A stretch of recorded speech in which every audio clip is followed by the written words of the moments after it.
The comments and opinions of Talk of the Heartland with Mac McKoy are not necessarily the opinions of Walnut Media USA, management, station manager Janelle Reeves, any particular denomination or religion, the mailman, the church lady, or anyone else of sound mind and body.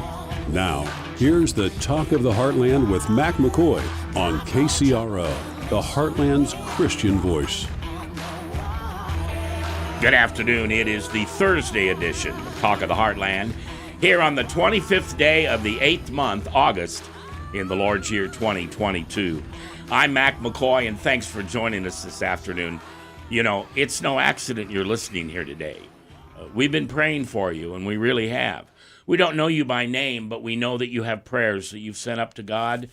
And what we pray is that hopefully something will come out of my mouth through the Holy Spirit, or you'll hear something on this program today and you'll go, oh, that's the answer I've been looking for. So we appreciate you taking the time to be here. Coming up at 5 o'clock today, of course, it is Van Dieb and the Journey. So we look forward to having him in here after we're done.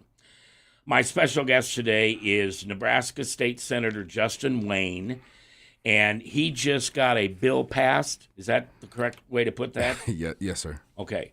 And it was LB 1024, but you now know it as the North and South Omaha Recovery Act.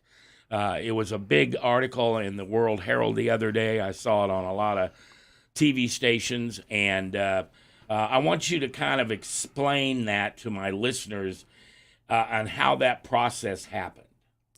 Well, first, thank you for having me. I really haven't gone on a radio station since probably May. I haven't done any real press interviews, so this is the first one in a long time, and I appreciate having this opportunity. Well, the process started was actually we've been talking about it for over a year, going through plans for North Omaha in particular, the area that Senator McKinney and I represent. And we just started looking at plans and saying, instead of trying to come up with a new plan, let's look at what was already done by experts in the area and see kind of what we like and don't like.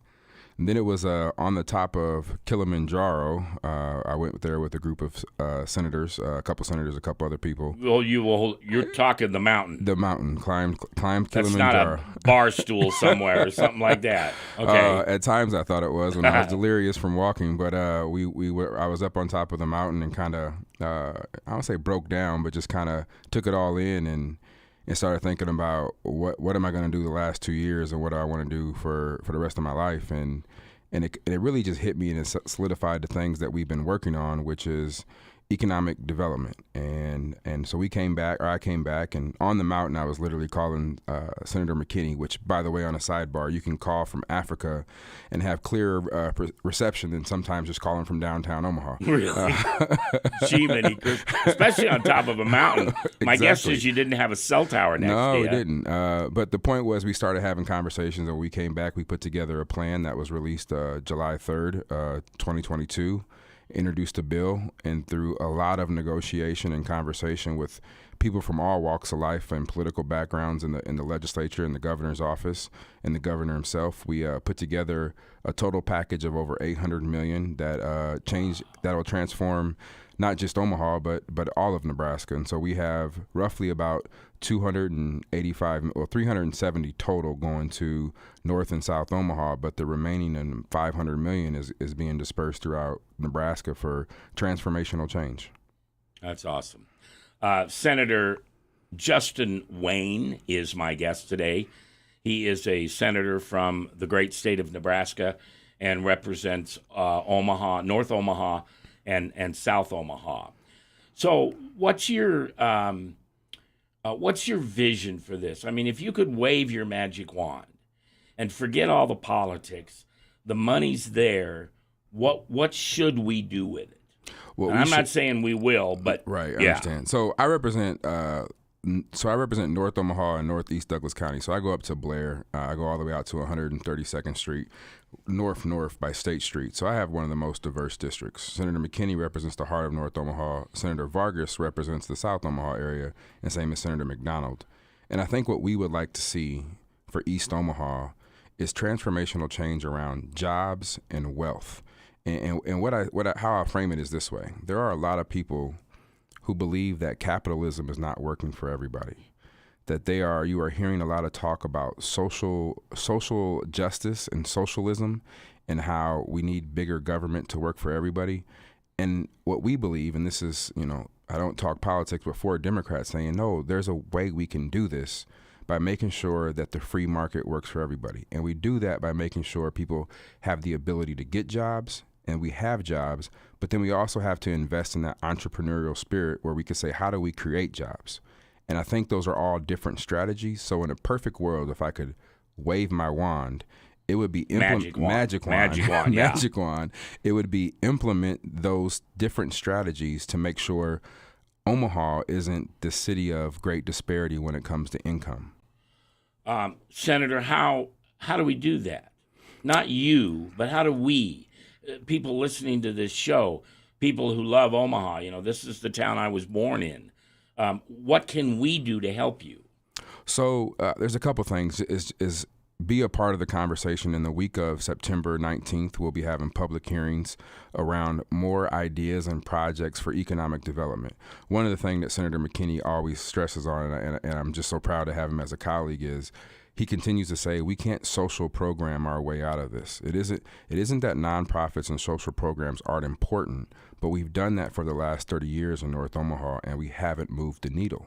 So what will move the needle is when you look around the country, whether it's San Francisco, Chicago, Atlanta, where they are investing in small businesses and entrepreneurship, where they're creating wealth from the entrepreneurial spirit. That's the change. So start having those conversations. Start having conversations about, rather than giving to somebody, how do we empower people? And I think those conversations and those kind of callings are what we need to focus on, rather than here goes another check for a charity. No, how do we empower the people who are receiving that at the end to make sure they're not on that charity next time that we have a Christmas giveaway, for example? Yeah, all right. You said Senator Justin Wayne is my guest today from Omaha. You said on September 19th there's going to be a week of public hearings. Where do people go, or where do they find those? I will make sure to get the information to you right now. As you know, in Omaha, it's hard to find locations all the time. So we have like Metro Community College, North and South Omaha campuses. We're looking at different venues. We hope to have that shore up by the end of this week. So I will get you that information, but I'm just telling people to put it on their calendar. There'll be different hearings from 11 to 1 and then from 5 to 7 throughout that entire week in different parts of East Omaha. So I'm just saying, be on the lookout for that. Now, I've been to public hearings before, but tell me, for those folks listening, how does a public hearing work? So we'll have invited testimony that will very briefly, and then we'll open up to the public to give their input on how these dollars should be spent in that framework of economic development.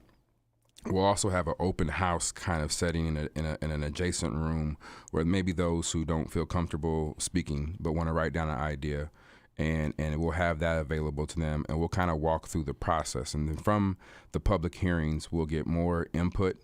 We'll create a criteria around economic development and what that looks like, and then we'll have probably tiers, is what we're thinking, of different projects or ideas that we can help put dollars behind to fundamentally change and transform North and South Omaha. See, this is how Omaha will be changed, and it'll be changed maybe in the beginning from a bill that gets passed by people who love our community, but the next step you and I get to participate in. And that's one of the reasons I've got the senator on today, so we can talk a little bit about what we can do. So what does Omaha need the most? When we come back in 3.5 minutes, Senator Justin Wayne will hopefully kind of inform us on that. It's the Talk of the Heartland on a Thursday afternoon. I'm Mac McKoy, and if I haven't told you lately, thanks for listening. Love this job, couldn't do it without you. On AM 660, FM 106.7 in Lincoln, and all around the world at KCRO. When you meet Good Shepherd Funeral and Cremation Services staff, you'll see compassion in their faces. The art at each Good Shepherd office reflects light, love, and memories. Their personalized professional care will allow you to relax, knowing you are going to receive more reasonable rates for very thorough arrangements. Good Shepherd Funeral and Cremation Services, 2 Omaha locations, will support you and your family. Good Shepherd will honor your loved ones and help you celebrate their memories comfortably. Good Shepherd's online at gsfuneral.com. Do you or a loved one need more support with daily living? Prairie Gate offers care and services designed for older adults. We are now accepting move-ins to our assisted living and memory care apartments. Our amenities, people, and services are sure to comfort and delight. We want you to have the freedom to live well.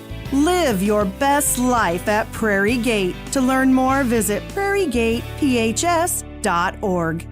David Brooks here, founder and president of Retire Smart. If something is worth doing, it's worth doing right, especially when it comes to your retirement. But how do you know whether you've done it right for your retirement?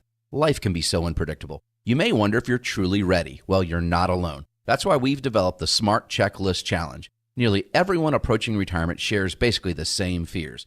Have you saved enough? Will the stock market downturn derail your retirement? Will tax increases affect your income?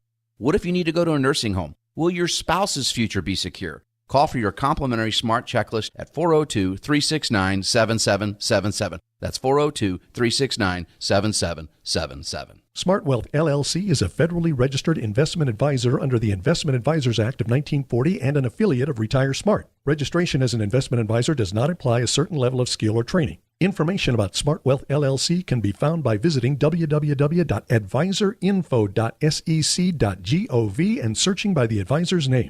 I'm Joyce Meyer, and I want to encourage you to listen to Enjoying Everyday Life Monday through Friday right here on this station. My program is full of practical biblical teaching that will build your faith and equip you to enjoy your life. I love to share God's Word with you. It's His Word that allows us to have victory in this life right now. His Word sets us free. Be sure to listen to Enjoying Everyday Life right here daily so you can be blessed and encouraged. 5:45 a.m., 9:30 a.m., and 10 p.m. on KCRO. KCRO.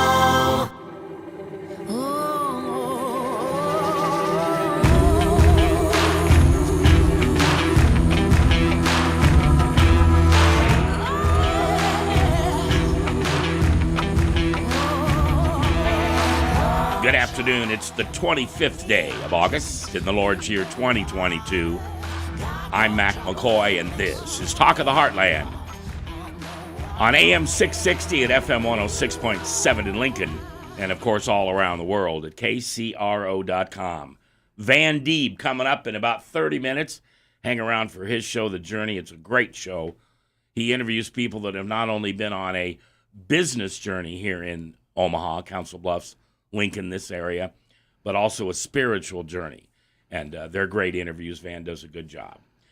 All right, my guest today is Nebraska State Senator Justin Wayne, and he with some other senators got a bill passed called the North-South Omaha Recovery Act. And we've been talking about how we're trying to get this implemented to help as many people as we can. And I want to start out with, you said there was a book that every person involved in not-for-profits, churches and stuff like that, they should read. Yeah, so when I came back from Africa, I couldn't put into words and about how nonprofits oftentimes over there hurt the ones they help. And then I ran across a book called Toxic Charity. It's how churches and charities hurt those they help. I would recommend anybody who is in the nonprofit world or who believes in giving in donations, even around Christmas, they use a great example, and I would tell you to read it. It's a short read, it's an easy read, but it put all the feelings that I had into words. He's obviously a better writer than I am, but it basically talks about, rather than empowering people, we actually make them more dependent if we don't focus on the empowerment part of it, versus we're just trying to help somebody out and give them something. And it goes through many examples of everything from sending people down to Haiti or Dominican Republic and talking about painting houses and how much money it costs to go down and paint houses versus how much money they could have hired local people to paint their own houses and build a business. And it talked about, in one example, giving water, and somebody created a pump, and every year that pump kept breaking down for different reasons, and they would wait for this church organization to come back in to fix their pump, and it was just a natural thing that kept happening. Versus somewhere else, I think it was in Nigeria or somewhere else, they actually helped them build a utility system, which the tribe actually, or the community actually owned. And then they created a business because now the schools and the government wanted to buy that water from there, and it became a revenue generator for the whole community. But nothing changed. It still involved a pump. It still involved pipes coming from a watering hole, but it's how they did it. And it's that kind of detail we oftentimes forget. Yeah, the Macism is what I call them, but the things I hear you say is the old adage, don't give somebody a handout, give them a hand out and lift them up so they can do it themselves. Right. Learn how to do that. You talked a little bit ago about focusing on economic development. That's a real political term there. So tell me, I always say, talk to me like I'm an 8-year-old. And I think you've got a 10-year-old? I got a 10-year-old. All right, so talk to me. I'm your daughter. I'm 10. Help me understand what economic development means inside the projects you're working on. So in North Omaha, for example, we're looking at creating a airport park district where we can, down by the airport, where we can actually get things shovel ready so we can go out and recruit businesses to come, whether it's a new Amazon, whether it's a warehouse, whether it's just a small business looking to scale up. So one of those businesses, PEI, actually came and testified. They are a federal contractor who got a federal contract that need to grow by about 100 people over the next 5 years. It's called Pacific Engineering. They want to come down here because of the local high school at Omaha North that has an engineering program, and they want to be able to grab those kids early enough to get them jobs and train them on the type of things they do. They do a lot of construction in-house as far as making materials that go on Navy ships and things like that. So it's a lot of hands-on. It isn't necessarily engineering sitting behind a desk and doing math equations. It's really kind of STEM activity where you're using your hands to do something and learn and those kind of things. So they want to come to North Omaha, but we got to have land that is big enough and shovel ready. So that's how we do economic development from a job recruitment. The other part of the bill, we put $30 million behind Senator McKinney's bill, which was LB 450, called an iHub. An iHub is an innovation hub. So now what we're concentrating on, besides just recruiting employers to come, we're saying, how do we generate entrepreneurs? So we're going to have a one-stop shop in North Omaha. We hope to do the same thing in South Omaha, where if you have a business idea, a concept, and you don't necessarily know anything about tech, you don't know how to do the app, we're going to help you develop that and figure out how to get funding for you to make sure all that happens. And so we're going to create an innovation campus that is centered around entrepreneurship. And one of the cool things about this is we're going to have almost an apartment complex and a residency program where we go out and get people who are getting ready to retire from the military. It's called Skill Bridge, and they got 6 months that they can come and learn new skills. And we're going to have all these people on a campus that what I call natural collision can occur, where they can start having ideas, sharing ideas. And really, that's not a black, white, East Omaha, West Omaha thing. If you're in Omaha right now and you are an entrepreneur, where do you go to share your ideas and talk to other like-minded people? We don't have that. The do space, kind of. Most likely you have to go on campus. And what if you're not at UNO? What if you're not at Creighton? Where do you find that like-minded people to have a conversation? So we're going to create that space so that this natural collision of ideas and like-minded people can come. So economic development for me is really simple. Recruiting employers to have good paying jobs, and then focusing on entrepreneurship to create jobs. And if you combine all that into an area, now you have a live, work, play area that can fundamentally change East Omaha.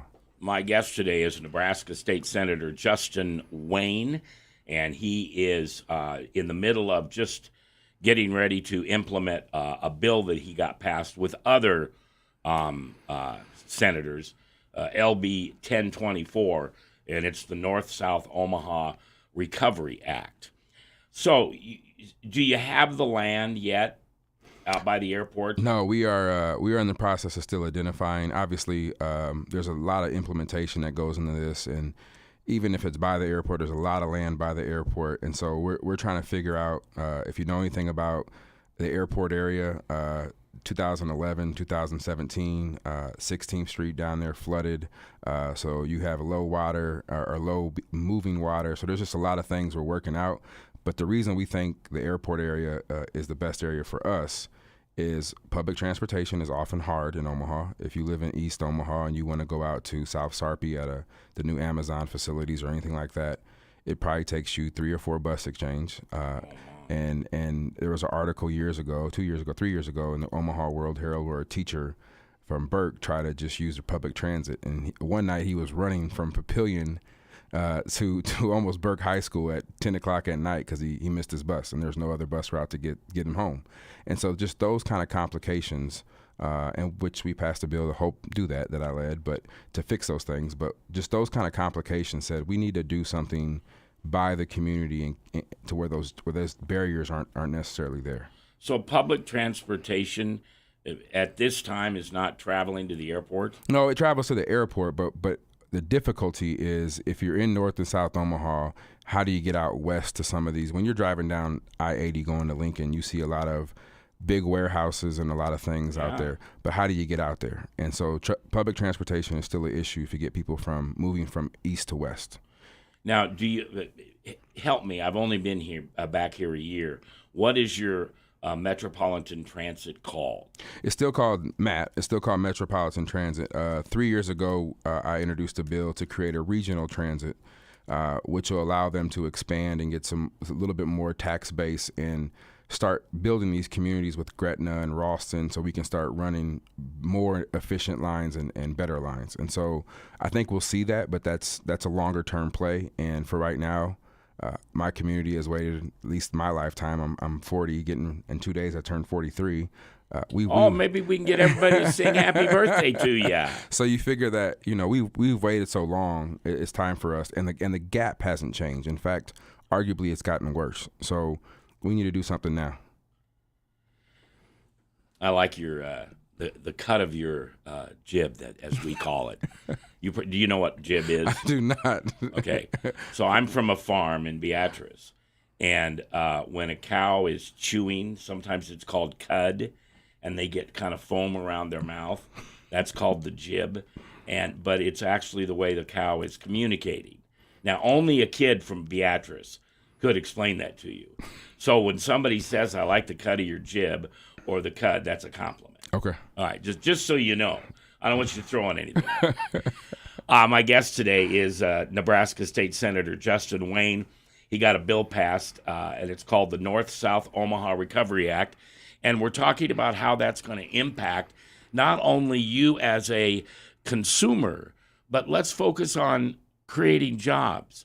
And let's focus on entrepreneurs that are creating these jobs by creating new businesses. And that's what we're talking about. When we come back, Senator Wayne is going to give us an idea of some of the projects that they're working on, and we'll hear about that.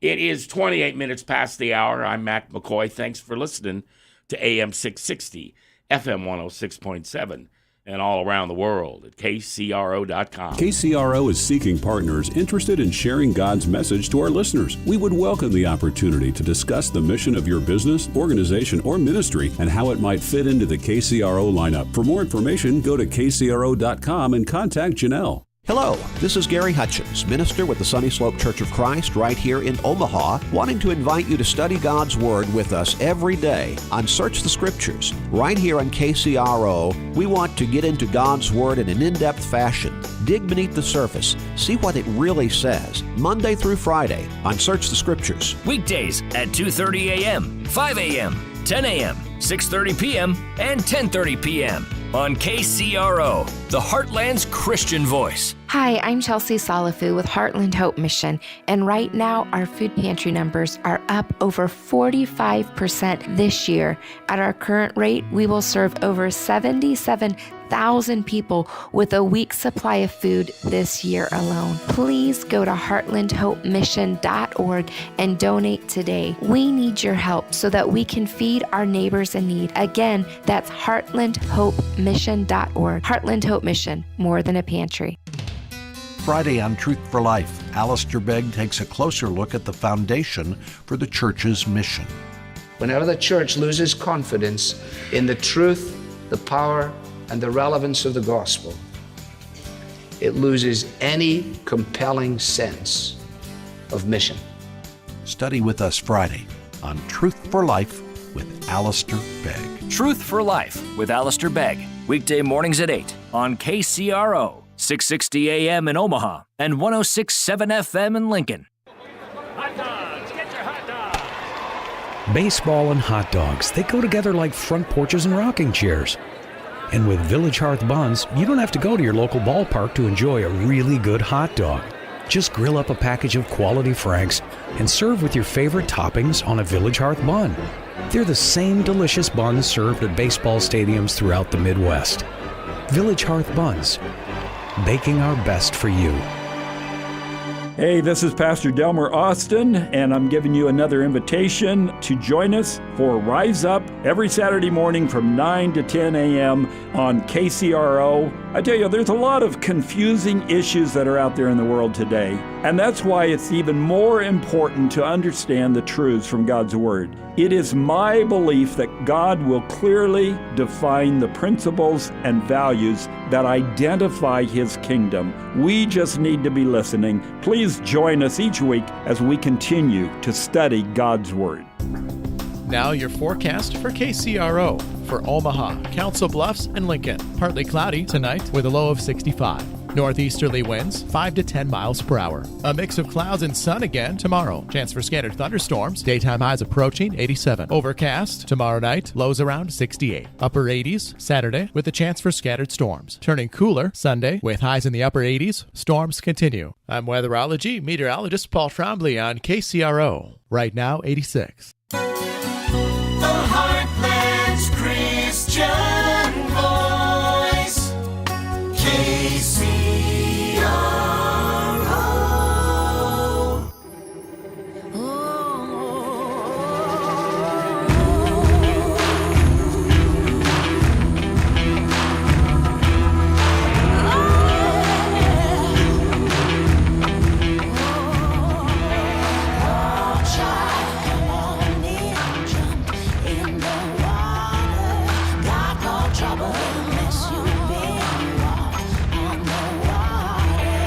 Good Thursday afternoon. It's the 25th day of August in the Lord's year 2022.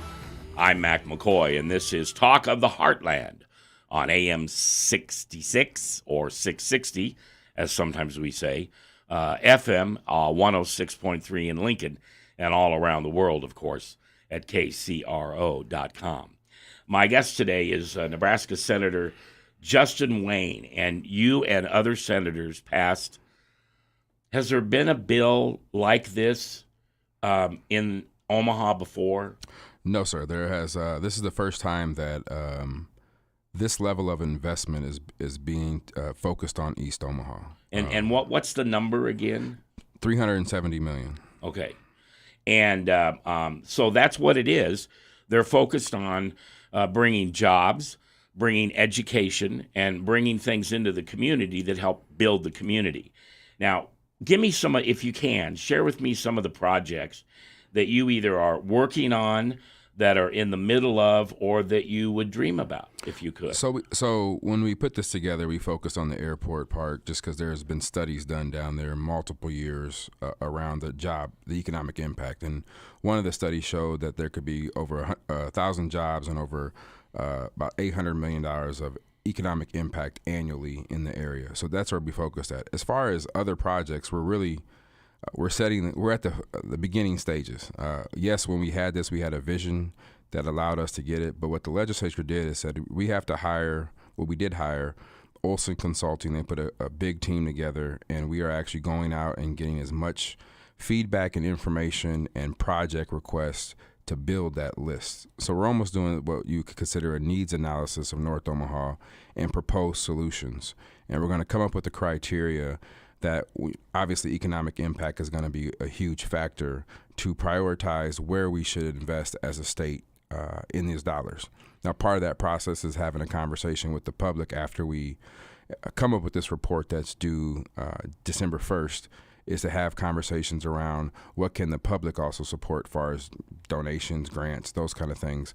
But we're trying to really create a real needs analysis for North and South Omaha, East Omaha, and then how does that look? What are the needs? And then how can we solve those problems with a couple projected or many ideas? So we don't have really a set ideas yet. We're at the ground level of exploring those ideas. We had over 160 participants in the stakeholders, and those were business leaders and community leaders. First round that we did last week, we have over 141 projects or ideas, and we figure we'll probably get up to about 600, 700 different individual projects, and then from there we'll just evaluate them. So I mean, we're at the beginning stages. So yeah, well, but that's good. I mean, you talked a little bit ago about the week of September 19th, right? The week of, you're going to have public hearings. You're getting the location set up, and you'll have 2 sessions a day, 11 to 1, and then the next one is 5 to 7. And I like something you said off microphone, so I want you to repeat it about the other place that people can come who maybe don't want to stand up and voice, but they want their ideas heard. So one of the things that we're going to do that's a little different than most public hearings is we're going to have an adjacent room or somewhere close where we're talking about the process. I'm thinking maybe a loop video explaining it to everybody so they don't have to necessarily, if they miss it at the beginning of the public hearing, they can hear what happens. And then they can look at the criteria, look at kind of the outlines of the federal government and what these money can be used for. And then maybe write a suggestion down because they're intimidated or they don't want to get into the politics of an idea. And so we're trying to give them an area that they can have a conversation with, and then they can submit an idea that maybe is off the wall. And what we've said through this process, if we can find the 1 or 2 projects that we've never thought about, and they're just transformational, they can bring 40, 50 jobs into the heart of East Omaha. That's what we're hoping to get from these conversations is we have a lot of ideas, people have a lot of ideas, but can they go through the economic impact analysis and really, really make a difference? And what about the idea that we didn't know about? And so we're being open and transparent.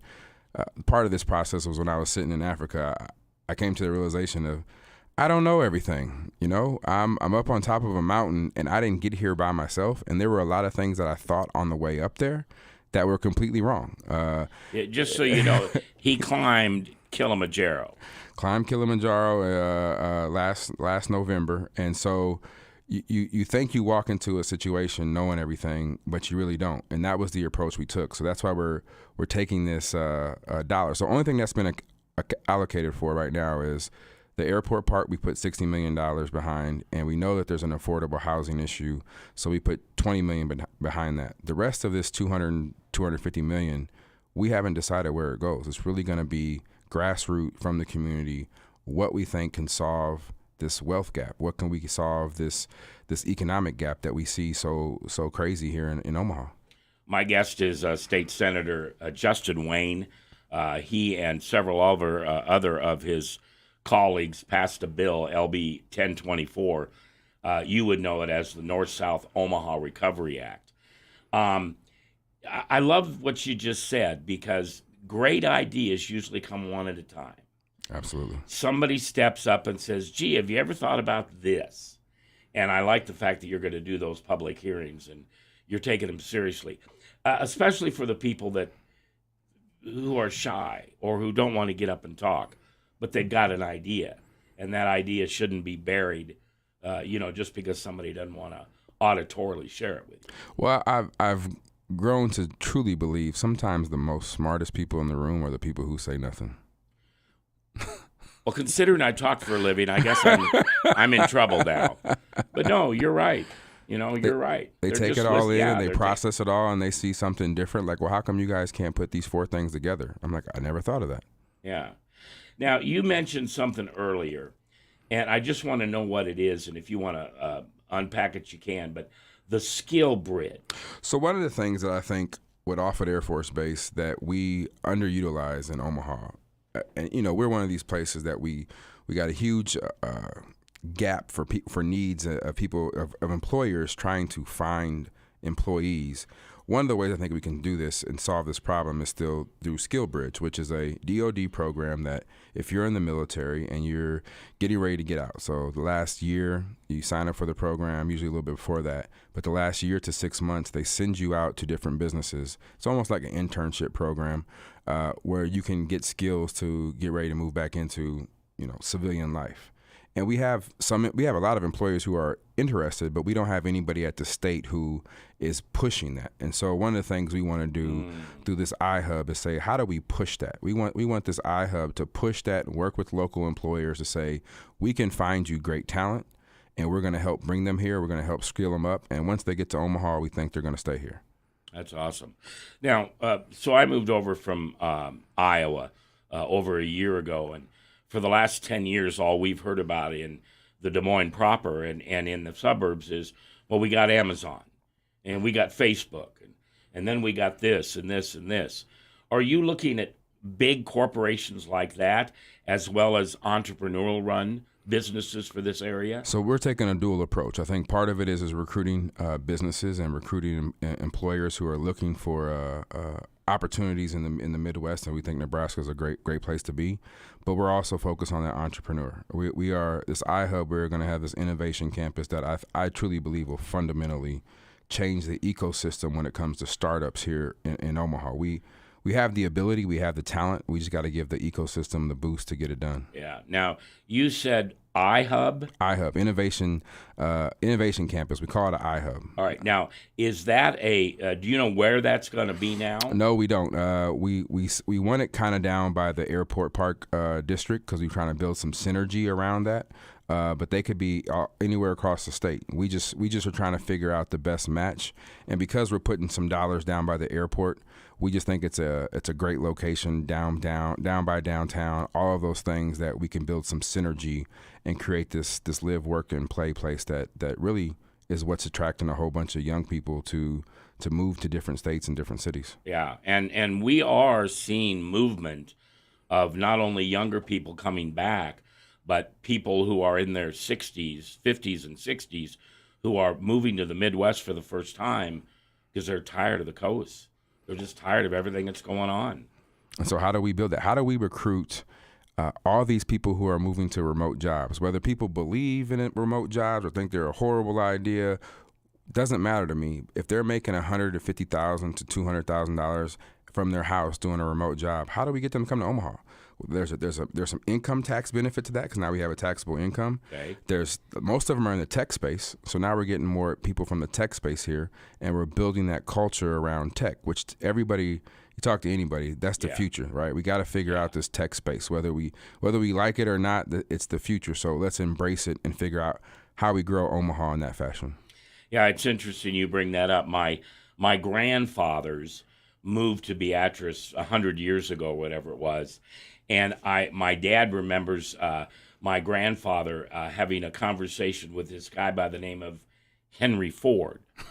And my grandpa had a blacksmith shop, the blacksmith shop in Beatrice. And he told my dad, he said, why do we need cars? We're always going to have horses. Right. We're always going to need blacksmiths. Well, maybe we didn't think about this 30 years ago, but we need tech jobs now. Absolutely. In so many areas, everything is somehow tied to technology. Absolutely. And that's a thing where we got to get them while they're young, but we also got to recruit people in. And so that's the kind of thing we got to start talking about. I mean, the downtown park is a great addition, but how do we build an ecosystem around that people want to live, work, and play? How do we grow downtown? How do we grow West Omaha? But I also think, how do we grow North and South Omaha? If we can grow, and part of it is I want to create a model for the rest of the country. I want to create a model that says if you do it right, if you focus on wealth building and the free market and good jobs, good paying jobs, then a lot of our social issues are going to take care of themselves. If you have a good paying job, you have disposable income. When you have disposable income, you can take your kids to go see a movie. Now your family unit life is better. There isn't the tension of stress of not being able to pay a bill. So those kind of things, I think, all factor into building a great neighborhood. When you build a great neighborhood, you build a great community. My guest is Nebraska State Senator Justin Wayne. We've got one more break, and then we'll have one segment left. Can I dip my toe into having you share with us some of the rumors? Absolutely. That are running around, because it's kind of crazy. Talk about money, you get a lot of rumors. Yeah, we'll get that figured out right here with you. It's about 4:45. 5 o'clock, of course, is Van Dieb and The Journey. And right now I'm Mac McKoy. And this is the Talk of the Heartland on AM 660, 106.7 in Lincoln, and all around the world at KCRO.com. This summer, Through the Bible has traveled a long road through the book of Acts. It's been a great trip from Jerusalem, all around Eastern Europe, Turkey, the Mediterranean, and now, finally, in Rome. And it's the end of the road for the Apostle Paul. Or is it? Well, find out more when you hop aboard the Bible bus this week. Through the Bible, weekday mornings at 6:30 and 10:30 on KCRO, the Heartland's Christian voice. Doing the most good is a team effort, so the Salvation Army wants to thank everyone who supported this year's back-to-school backpack drive. All the school supplies you donated made a huge difference. We're especially grateful to KETV, Methodist Health System, Metro Credit Union, Cubby's Convenience Stores, and Firefighters on the Move for making the 2022 drive possible. Now, thanks to you, thousands of students are going back to school prepared. The Salvation Army, doing the most good right here in the Metro. Hi, it's Mac from Talk of the Heartland, and you know in this day and age you can pick up KCRO just about anywhere you want. We have a digital app that goes on all smartphones, Alexa or Google or any of the smart speakers, or anywhere around the world at kcro.com. And no matter where you are when you're listening, at home, at work, or in the car, remember to write it down. We are AM 660 and 106.7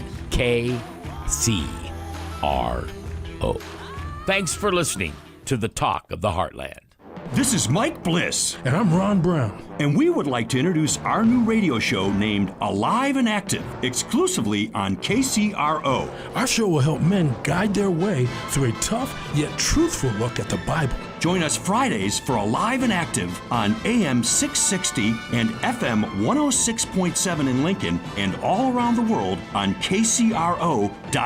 Please join us on KCRO Fridays at 5 o'clock till 5:30. 100 years KCRO.